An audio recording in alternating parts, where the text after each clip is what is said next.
السلام علیکم۔ آج جو میں عمل پیش کرنے جا رہا ہوں اس کا تعلق کاروباری بندش سے ہے، اور ایسی بندش جو کسی صورت بھی کھل کے نہ دیتی ہو۔ تو یہ اس کا بہت آسان، آزمودہ اور مجرب عمل پیش کر رہا ہوں۔ لیکن اس سے پہلے کہ میں یہ عمل پیش کروں، آپ سے گزارش ہے کہ ضیاء حیات چینل کو سبسکرائب کر لیں، بیل آئیکن کا بٹن پریس کر لیں تاکہ ہر نئی آنے والی ویڈیو آپ تک بآسانی پہنچ سکے، اور اس کو چینل کو دوسرے اپنے ساتھیوں کے ساتھ بھی شیئر کر لیں۔ تو اب آئیے چلتے ہیں اس عمل کی طرف۔ کسی بھی جمعرات، جمعہ، اتوار یا پیر کو، یعنی کسی بھی ایک دن، جمعرات ہو چاہے جمعہ ہو، اتوار ہو یا پیر، اور کوئی دن نہ ہو اس کے علاوہ، کہ صبح پہلی سات یعنی فجر کی نماز کے بعد جو ہے، جب سورج طلوع ہوتا ہے اس کے بعد پہلی سات شروع ہو جاتی ہے، اس میں یہ عمل کرنا ہے۔ سب سے پہلے بسم اللہ پڑھ کے سورہ فاتحہ ایک مرتبہ پڑھیں، یعنی الحمدللہ رب العالمین۔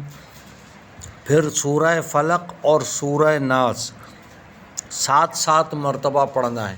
وہ اس طریقے سے پڑھنا ہے کہ سورہ فلق اور سورہ ناس کہ جب سورہ فلق ختم ہو تو فوراً بغیر بسم اللہ کے سورہ ناس پڑھ لی جائے، تو یہ ایک دفعہ کہلائے گا۔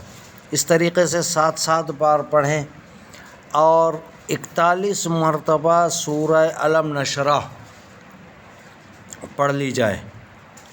الم نشرح لک صدرک والی صورت جو ہے یہ پڑھ لی جائے۔ اب ایک پاؤ لوبان، ہاں یہ چیز ذہن میں رکھیں کہ ایک پاؤ کم از کم لوبان جو ہے وہ پہلے سے لا کر رکھ لی جائے، تاکہ اس کے بعد اس پڑھنے کے دوران پھر کوئی پریشانی نہ ہو۔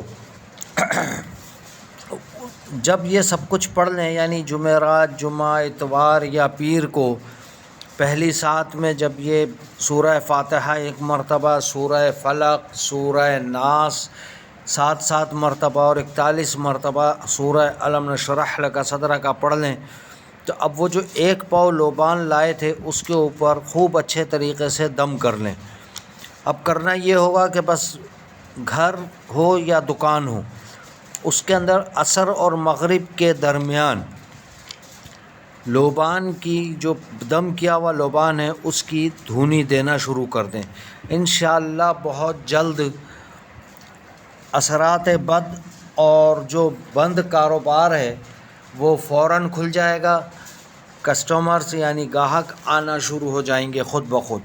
آپ کو خود محسوس ہوگا کہ جو کاروباری بندش ہے وہ کتنی جلدی ختم ہوئی ہے۔ یہ آزمودہ ہے اور قرآنی عمل ہے، لہٰذا ایسی چیزوں پر عمل کیا کریں جو کہ قرآن اور حدیث سے جن کا تعلق ہو، غیر شرعی، غیر اسلامی عملیات سے دور رہیں۔ امید ہے کہ آپ کو اور میرے عملیات کی طرح یہ عمل بھی پسند آیا ہوگا۔ جزاکم اللہ خیرا، والسلام علیکم ورحمۃ اللہ وبرکاتہ۔